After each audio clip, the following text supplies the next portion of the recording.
Hello प्यारे बच्चों, कैसे हो आप। तो बच्चों, आज हम पढ़ेंगे कक्षा 5th की जो ईवीएस पर्यावरण अध्ययन की पाठ्य पुस्तक है, इसके चैप्टर संख्या 3 यानी कि पाठ 3 चखने से पचने तक।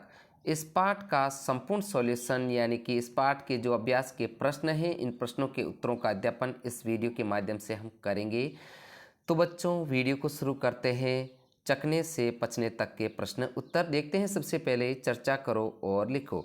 इसके तहत है 1 नंबर प्रश्न, खट्टी इमली का नाम सुनते ही झूलन के मुंह में पानी आ गया। तुम्हारे मुंह में कब कब पानी आता है। अपनी पसंद की 5 चीज़ों के नाम और उनके स्वाद लिखो। तो इसका उत्तर है, अपना मनपसंद भोजन देखकर मेरे मुंह में पानी आ जाता है।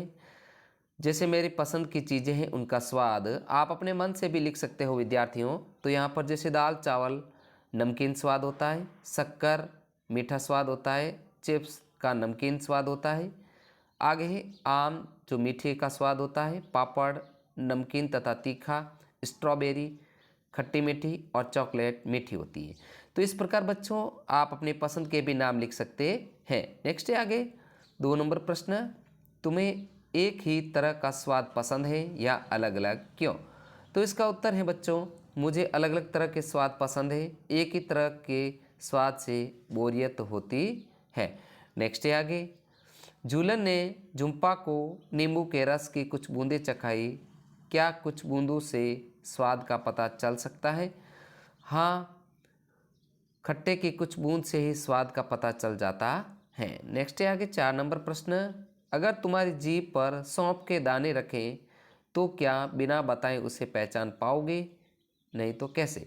तो इसका उत्तर है, हाँ, मैं बिना चबाए सौंफ के दानों को जीभ पर रख कर पहचान सकता हूँ, क्योंकि मैं सौंफ की खुशबू को पहचानता हूँ।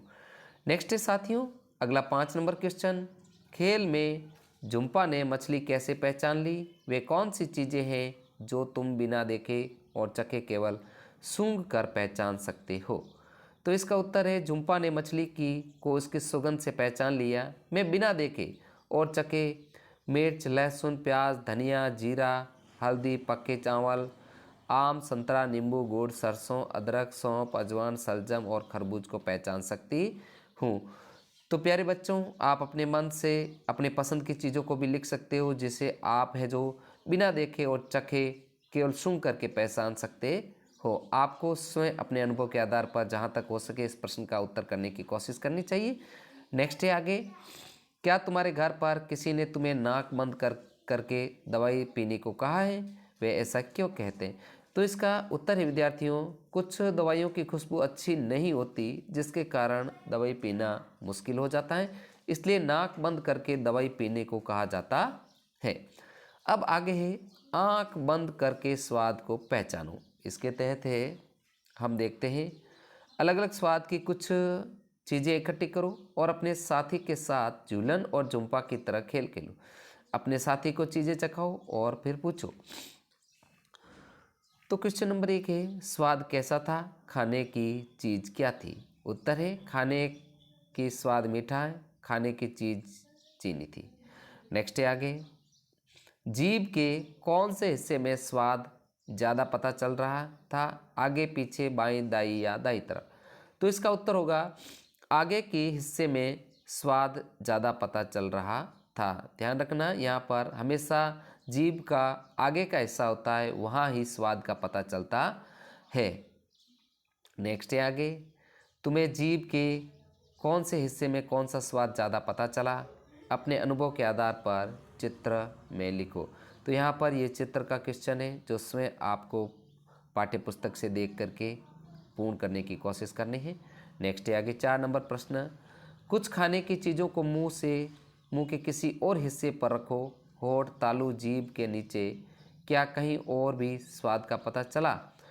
नहीं, स्वाद का पता नहीं चलता है। ध्यान रखना, स्वाद का पता सिर्फ जीभ के आगे हिस्से में ही पता चलता है। नेक्स्ट आगे 5 नंबर प्रश्न है, जो जीभ के अगले हिस्से को किसी साफ कपड़े से पोंछो ताकि वह सूखी हो जाए। अब वहाँ चीनी के कुछ दाने या शक्कर रखो। क्या कुछ स्वाद आया, सोचो ऐसा क्यों हुआ।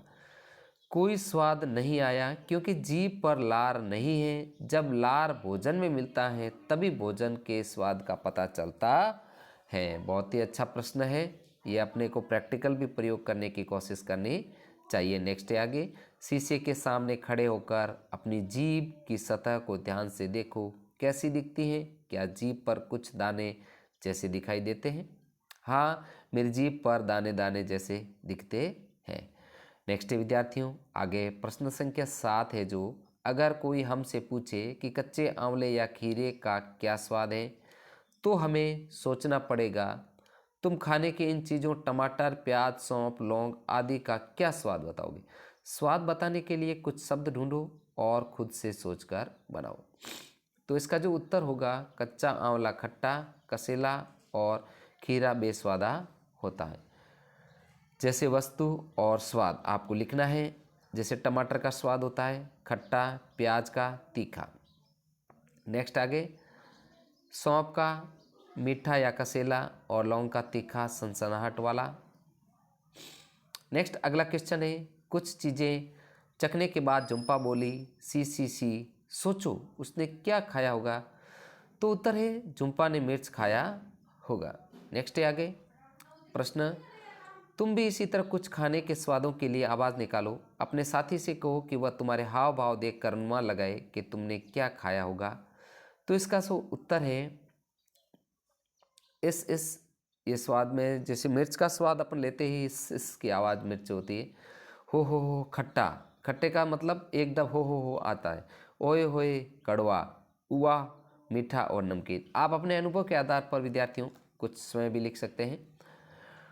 प्लीज़ साथियों, आपसे रिक्वेस्ट है वीडियो को लाइक तथा शेयर जरूर कीजिए। साथियों, अगला जो प्रश्न है 10 नंबर, पहले रोटी का टुकड़ा या फिर कुछ चावल मुंह में डालो और 3-4 बार चबा कर निकल जाओ। तो इसके कुछ प्रश्न बन रहे हैं। क्या चबाने से स्वाद में कोई बदलाव आया? नहीं, कोई बदलाव नहीं आया। अब रोटी का टुकड़ा या कुछ चावल मुंह में डालो और 20-25 बार चबाओ। क्या देर तक चबाने से स्वाद में बदलाव आया? हाँ, देर तक चबाने से भोजन मीठा हो जाता है। नेक्स्ट आगे चर्चा करो। इसके तहत है प्रश्न देखते हैं। घर में लोग तुम्हें कहते होंगे खाना धीरे धीरे खाओ, ठीक से चबाओ, खाना अच्छे से पचेगा। सोचो वे ऐसा क्यों कहते होंगे। तो इसका जो उत्तर है, मेरी माँ हमेशा कहती हैं कि खाना धीरे धीरे खाओ, चबा कर खाओ, क्योंकि खाना पचाने के लिए उसे अच्छी तरह चबाना आवश्यक होता है।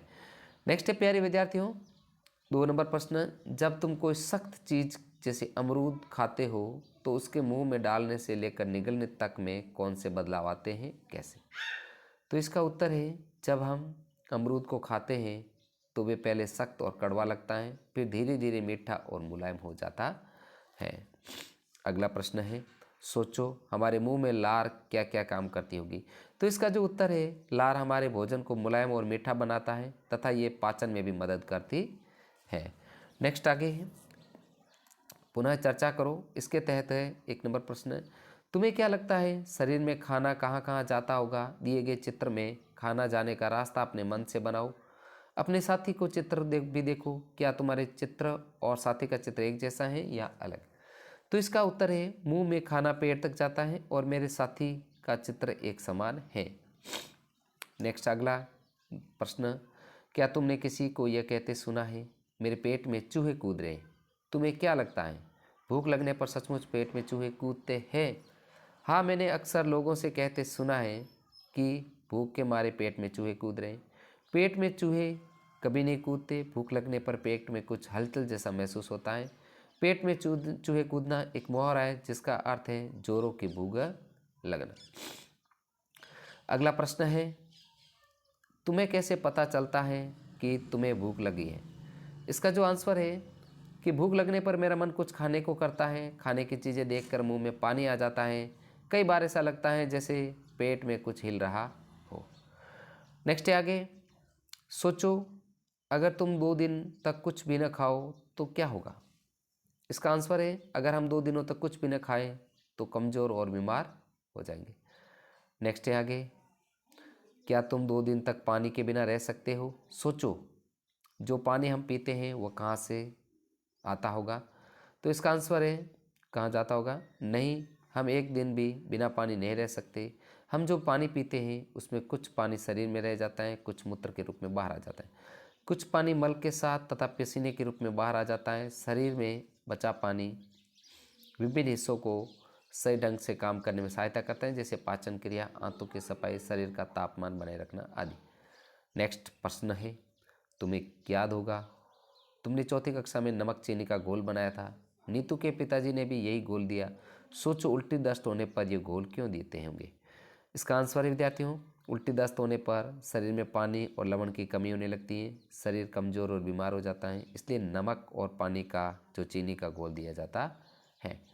आगे है क्वेश्चन, क्या तुमने कभी ग्लूकोज शब्द सुना है या लिखा हुआ होगा? कहाँ? इसका आंसर है हाँ, हमने ग्लूकोज शब्द सुना और ग्लूकोज के डिब्बे पर ग्लूकोज लिखा हुआ देखा। मैंने टीवी पर विज्ञापन में भी ग्लूकोज देखा है।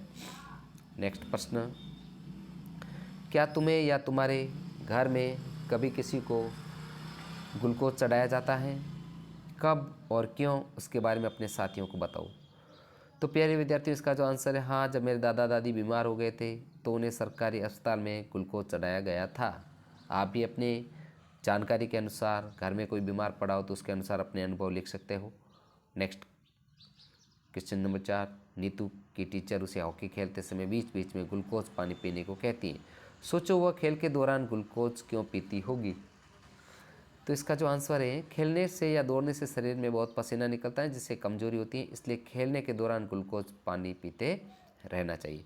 नेक्स्ट प्रश्न, चित्र देखकर बताओ नीतू को ग्लूकोज कैसे चढ़ाया गया? इसका जो आंसर है, नीतू को सुई लगाकर ग्लूकोज सीधा नस में चढ़ाया गया। नेक्स्ट है सोचो और चर्चा करो। इसके तहत क्वेश्चन है, अगर डॉक्टर बोमेट की जगह तुम होते तो पेट की रह से जानने के लिए क्या क्या प्रयोग करते? उन प्रयोगों के नतीजे भी बताओ। तो इसका जो आंसर है, पेट के रहस्य जानने के लिए मैं इंटरनेट से जानकारी इकट्ठा करूँगा। नेक्स्ट आगे चर्चा करो, इसके तहत है प्रश्न देखते हैं। तो प्लीज़ विद्यार्थियों, आपसे रिक्वेस्ट है वीडियो को लाइक ज़रूर करना और शेयर भी ज़रूर करना, और वीडियो को स्किप करके नहीं देखें, पूरा देखें ताकि आपको इस चैप्टर के जो प्रश्न और उत्तर हैं अच्छे तरह से समझ में आ जाए। तो नेक्स्ट प्रश्न है, तुम्हें क्या लगता है रश्मि पूरे दिन में एक रोटी क्यों खाती होगी? तो इसका उत्तर है, ऐसा लगता है रश्मि का परिवार भरपेट रोटी का इंतजाम नहीं कर पाता होगा। नेक्स्ट है 2 नंबर, क्या कैलाश को खेलकूद में दिलचस्पी होगी? उत्तर है, कैलाश बहुत मोटा था, मोटा आदमी सुस्त और आलसी होता है, इसलिए कैलाश को खेलकूद में दिलचस्पी नहीं होगी। नेक्स्ट है आगे प्रश्न 3, सही खाने से तुम क्या समझते हो? उसका आंसर है कि जिस खाने से सही पोषण मिले वही सही खाना है। नेक्स्ट है 4 नंबर, तुम्हारे हिसाब से रश्मि और कैलाश का खाना ठीक क्यों नहीं है? लिखो। आंसर है, रश्मि ज़रूरत से कम खाती है जबकि कैलाश घर का खाना नहीं खाता, वो बाज़ार का चिप्स, बर्गर, कोल्ड ड्रिंक्स वगैरह लेता है, दोनों ही सही नहीं है। नेक्स्ट आगे पता करें। इसके तहत प्रश्न देखते हैं कि दादा दादी से पूछो कि जब वे तुम्हारी उम्र के थे तब वे एक दिन में क्या क्या काम करते थे, क्या खाते थे और कितना। अब तुम अपना सोचो, तुम जो खाते हो और जो काम करते हो क्या उनके जैसा या उनसे अलग? आंसर है, मेरे दादा दादी जब भी मेरी उम्र के थे वे दाल चावल, हरी सब्जियां, ताज़े फल खाते थे, दूध पिया करते थे, मीलों पैदल चलते थे और बागवानी करते थे। हम दाल चावल के साथ साथ बाज़ार से बने हुए सामान ज़्यादा खाते हैं। हम स्कूल से बस से जाते हैं, टीवी और कंप्यूटर पर ज़्यादा समय बिताते हैं। हम कोई व्यायाम या शारीरिक जो है परिश्रम नहीं करते हैं। नेक्स्ट है पुनः सोचो और चर्चा करो। इसके तहत प्रश्न है, क्या तुम किसी ऐसे बच्चे को जानते हो जिसे दिन भर भी खाने को कुछ नहीं मिलता? इसके क्या क्या कारण हो सकते हैं? हाँ, इसका आंसर है कि मेरे पड़ोस में एक बच्चा है जिसे दिन भर कुछ भी खाने को नहीं मिलता है क्योंकि उसकी माँ दिन भर मजदूरी करती है और शाम में ही अपने बच्चे को खाना दे पाती है। नेक्स्ट है आगे, क्या तुमने कभी ऐसे गोदाम देखा है जहाँ बहुत सारा अनाज रखा हो? कहाँ? आंसर है हाँ, हमने अनाज का गोदाम देखा है जिसमें बहुत सारा अनाज रखा है, ये हमारे घर से थोड़ी दूर पर है। नेक्स्ट प्रश्न, जब तुम्हें जुकाम होता है तो खाना बेस्वाद क्यों लगता है? इसका आंसर है, जुकाम होने पर हमारी नाक बंद हो जाती है, स्वाद का पता खाने से के सुगंध से ही चलता है, इसलिए नाक बंद होने से खाना बेस्वाद हो जाता है। नेक्स्ट है साथियों प्रश्न 4, अगर ऐसा कहा जाए कि हमारा मुंह ही पचाना शुरू कर देता है तो तुम कैसे समझोगे? लिखो।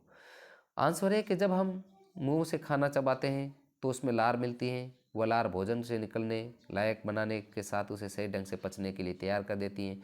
इसलिए यह कह सकते हैं कि हमारा मुंह ये पचाना शुरू कर देता है। नेक्स्ट है क्वेश्चन संख्या 5, सही खाना ना मिले तो बच्चों को क्या क्या परेशानी हो सकती है।